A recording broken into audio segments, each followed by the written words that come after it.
हरे कृष्ण। ओम श्री कृष्ण परब्रह्मणे नमः। अथ सप्तदशोऽध्यायः श्रद्धात्रय विभागयोगः। अर्जुन उवाच ये शास्त्रविधिमुत्सृज्य यजन्ते श्रद्धयान्विताः तेषां निष्ठा तु का कृष्ण सत्त्वमाहो रजस्तमः। श्रीभगवानुवाच त्रिविधा भवति श्रद्धा देहिनां सा स्वभावजा सात्विकी राजसी चैव तामसी चेति तां शृणु। सत्त्वानुरूपा सर्वस्य श्रद्धा भवति भारत।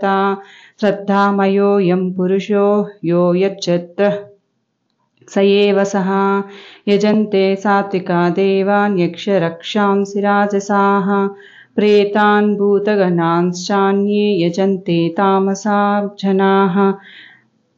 अशास्त्रविहितं घोरं तप्यन्ते ये तपोजनाः दम्भाहङ्कारसंयुक्ताः कामरागबलान्विताः कर्षयन्तः शरीरस्थं भूतग्राममचेतसाः मां चैवातः शरीरस्थं तान् विद्यासुरनिश्चयान्।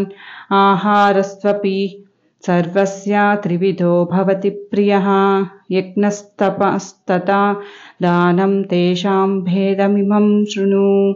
आयुस्सत्त्वबलारोग्या सुखप्रीतिविवर्धनाः रस्याः स्निग्धाः स्थिरा हृद्या आहारः सात्विकः प्रियाः कट्वमल्लवनात्युष्णः तीक्ष्णरूक्षविदाहिनः आहारा राजसस्येष्टा दुःखशोकामयप्रदाः यातयामं गतरसं पूतिपर्युषितं च यत् उच्छिष्टमपि चामेध्यं भोजनं तामसप्रियम्। अफलाकाङ्क्षिभिरज्ञो विधिदृष्टो यः युज्यते यष्टव्यमेवेति मनः समाधाय स सात्विकः। अभिसन्धाय तु फलं दम्भार्थमपि चैव यत् युज्यते भरतश्रेष्ठं तं यज्ञं विद्धि राजसं। विधिहीनमसृष्टान्नं मन्त्रहीनमदक्षिणं श्रद्धाविरहितं यज्ञं तामसं परिचक्षते। देवद्विजगुरुप्राज्ञपूजनं शौचमार्जवं ब्रह्मचर्यमहिंसा च शारीरं तप उच्यते।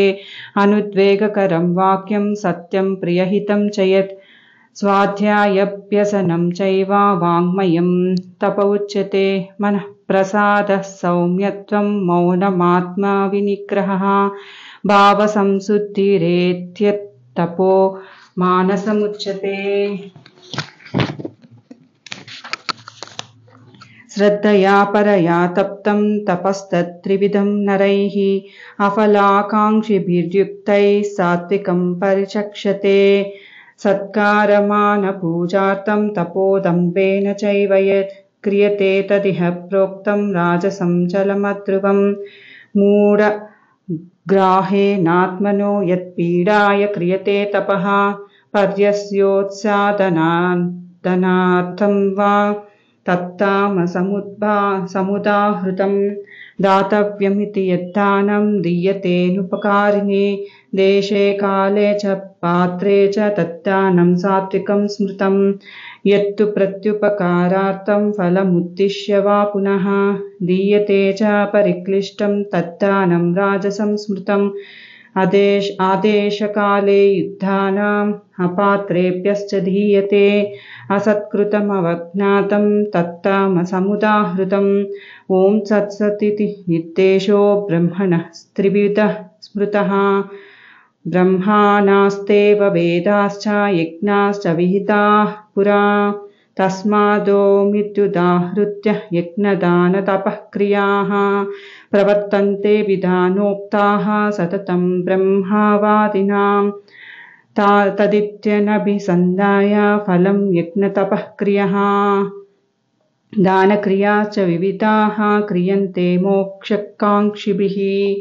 सद्भावे साधुभावे च सदित्येतत्प्रयुज्यते प्रशस्ते कर्मणि तथा सच्छब्दः प्रार्थयुज्यते यज्ञे तपसि दाने च स्थितिः सदति चोच्यते कर्म चैव तदत्तीयं सदत्येवाभिधीयते अश्रद्धया हुतं दत्तं तपस्तप्तं कृतं च यत् असदित्युच्यते पार्थ न च तत्प्रेत्य नो इह ॐ तत्सत् इति श्रीमद्भगवद्गीतासु उपनिषत्सु ब्रह्मविद्यायां योगशास्त्रे श्रीकृष्णार्जुनसंवादे श्रद्धात्रयविभागयोगो नाम सप्तदशोऽध्यायः।